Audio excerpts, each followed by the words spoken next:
I'm about 5 minutes away from Christopher's house, and guess what? It's 3:44, and look at the weather here. Can you see that? It's 111 degrees here. 111. Can you imagine? This is insanely hot. I was just pumping gas, and as I was cleaning the windshield, it was the windshield glass. It was impossible, like next to impossible. I had to like water it down like 3 times in order to swipe, you know, that squeegee thing, and it would just dry out because it's so hot. It's insane. So it's almost 4 o'clock, and this is Christopher. Hi, Christopher. Hi, or just Chris is good. Chris, thank you so much for having me. My pleasure. And I like to say with couch surfing, the first step is admitting you have a problem. I'm a total couch surfing addict as a host.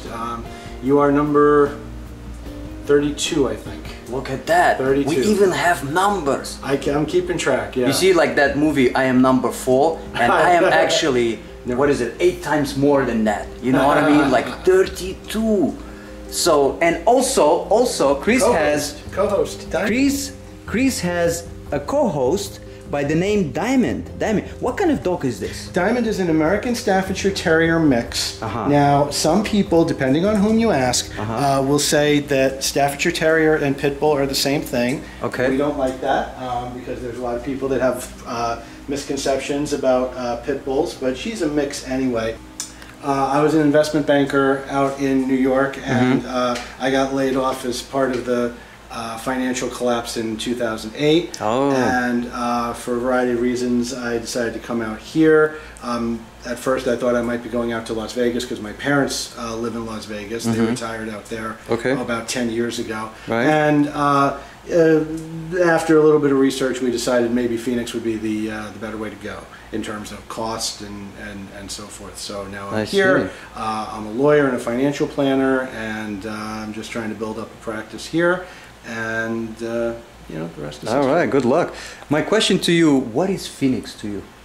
Phoenix is very interesting. I find, you know, one of the things that other New Yorkers have said about Phoenix, one of the distinctions, you know, Arizona was the last of the 48 contiguous states to be admitted to the Union 100 years ago. In fact, it's exactly centennial.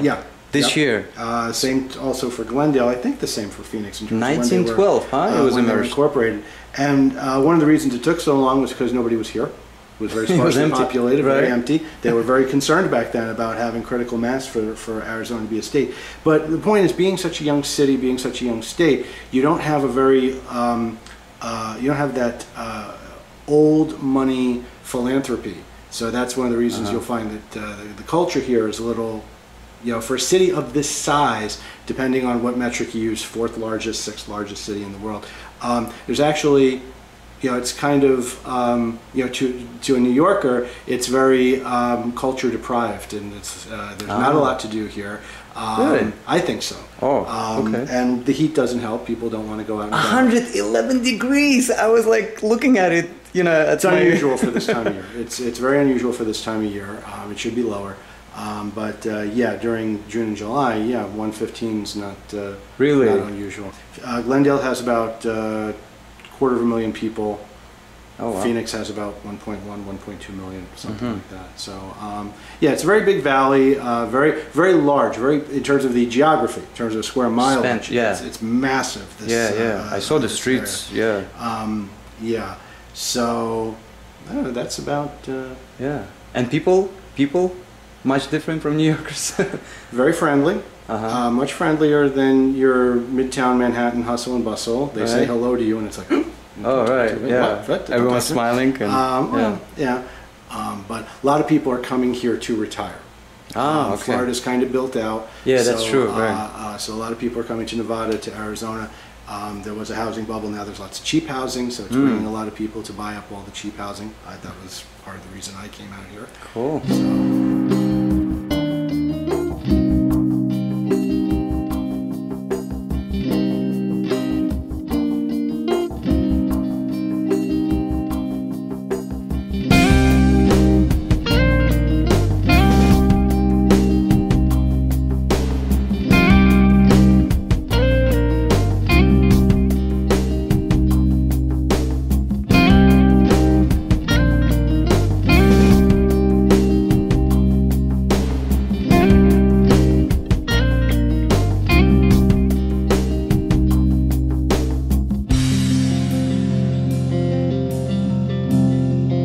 spicy, and then those chili peppers will go on it. I see. And what kind of wood do they use? Mesquite. Mesquite? Mesquite. What kind of wood is? What is that? Well, it's a hardwood, grows in the Southwest. I see.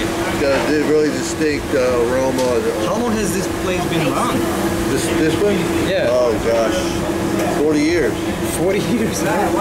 And under tags out front, it says at least 278 sold, or something like that. Right.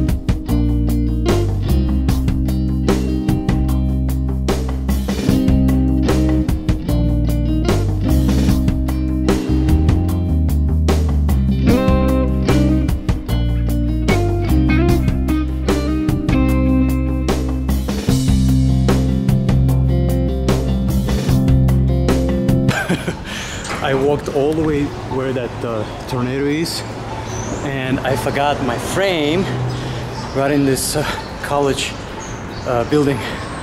So I was just talking to someone and I'm like, are you guys from, you know, Arizona? And they're like, no, we're from Atlanta. And then I realized, hold on a second, what I'm gonna give them? The frame. So here they are, they're over there. You can see them. And let me get back to them. Atlanta, and I'm gonna be there in Atlanta. So hold on one second. So I almost forgot my frame, and that's not a kosher thing to do, because otherwise the project will stop. If I lose the frame, the project stops. All right, guys, I am right by the stadium, which is called Diamondbacks. Diamondbacks, and I just met this wonderful human being by the name Luna, and like, I'm amazed by her stories. It's amazing, amazing, amazing. And like, you know, she has been living in Arizona for how long already?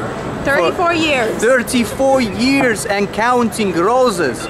Now, like, you know, she just participated in the Truth Is project, but she's got really, really interesting perceptions about life. What is your perspective? You mentioned something about, like, you know, how you know, things like that. If you're open to talk about this. What's my perspective in life? Yes. The truth. People can't handle the truth. People can't but handle you know what? the truth. Love me with truth and hate me with truth.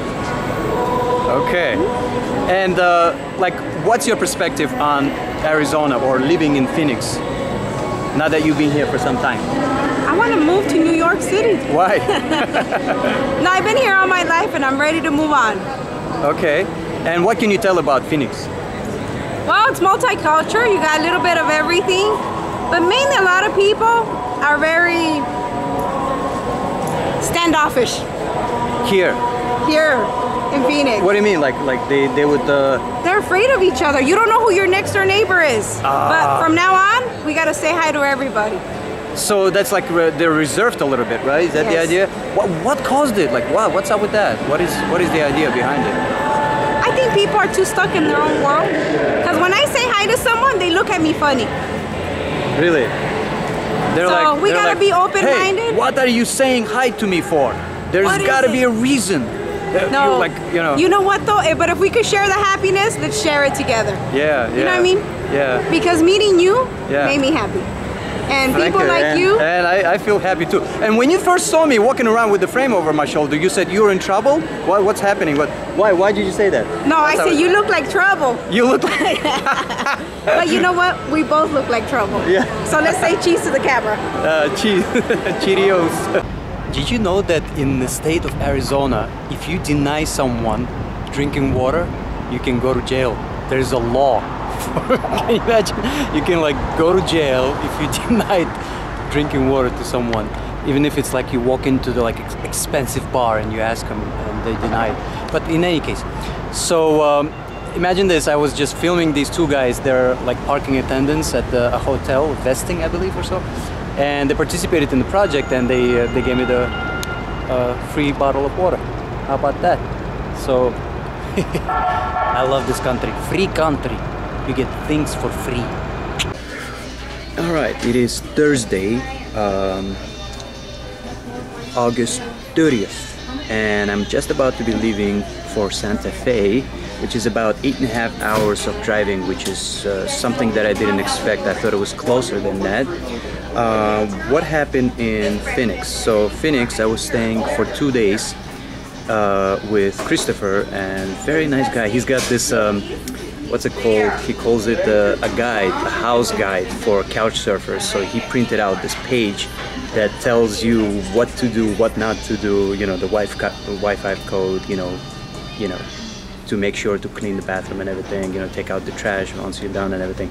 You have your own room and everything. It's really, really convenient. He has a dog by the name of Diamond. She's about 10 years old or so. Anyways, I noticed in Arizona, I just saw a fire engine, you know, one of those fire engines passing by. They're not in red color, they're yellow. Go figure, you know, why is it yellow? I don't know. So also I heard like all the laws are very strict in Arizona, and thank you. And like, you know, if you don't, you know, get one of those passes for the light rail, it's basically a tram that runs through from Phoenix to Glendale, back and forth, you know, it's kind of like, and there's a $500 fine if you don't have a ticket. So it's insanely expensive. So what else? So I'm going, and no couch surfers responded, or, you know, the ones who responded were, you know, out, you know, traveling themselves in Santa Fe. So my friend Jay from Las Vegas, do you remember Jay, Michelle's friend? He has a friend, Jenny, in Santa Fe. So he called her up. I asked him, like, you know, can we ask her if, you know, I can crash at her place for a few days in Santa Fe. And, you know, after a little bit of a, you know, talk between Jay and Jenny, she agreed to host me. She has never hosted, and she's a head of a synagogue or something, or maybe like a manager in a synagogue in Santa Fe. She's Jewish as well as Jay is. So I called her up yesterday, and you know, she said, yeah, here's the address and everything, and everything is Spanish. Like, the addresses in Santa Fe are in Spanish because it's New Mexico. So I'm very excited to go there. And when I told her that, you know, I could have gone to Albuquerque and also in New Mexico, she says, no, Santa Fe is magical, you should come here. So you know, I was aiming for 2 days in Santa Fe, but I think I need a break in the southern states in terms of, you know, not rushing through the city. Like, you know, here in Phoenix, I only had 2 days, and it was really hard. Filming anyone who's beyond 30 years of age in Phoenix has been, yeah, very difficult. It's like pulling teeth. I became a dentist for a day or two. And, you know, so these, like, the youngsters are very open, and, you know, but anyone beyond 30 is like kind of suspicious and reserved and everything. So everything is spanned out in Arizona, in Phoenix. It used to be ranches and everything, and, you know, everyone owning everything, like acres of land, things of that nature. It's really cheap to live here, you know, since the bubble, the 2008 housing crash. Everything is really cheap. Like, you can buy like a house for like $70,000 or something. Now it's even cheaper probably or something.